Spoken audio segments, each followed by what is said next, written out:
আসসালামু আলাইকুম এভরিওয়ান, কেমন আছেন সবাই? আশা করি অনেক ভালো আছেন। আমিও আলহামদুলিল্লাহ আল্লাহর রহমতে অনেক ভালো আছি। সকাল সকাল ছাদে এসে আমার মনটা আরো ভালো হয়ে গেল। কেন ভালো হয়ে গেল সেটা নিশ্চয়ই ভিডিও দেখে বুঝতে পারছেন।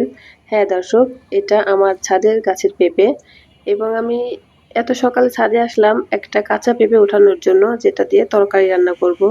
তো এসে দেখি আরেকটা পেঁপে পেকে হলুদ হয়ে আছে। তো দেখে মনটা আরো ভালো হয়ে গেল। তো এখন আমি এই পেঁপেটাকে উঠিয়ে নেব। এর জন্য আমি পেঁপেটাকে ধরে একটু ঘুরিয়ে নিলেই পেঁপের বোটা থেকে খুলে আসবে। দেখুন, মাশাল্লাহ, অনেক সুন্দর কালার এসেছে।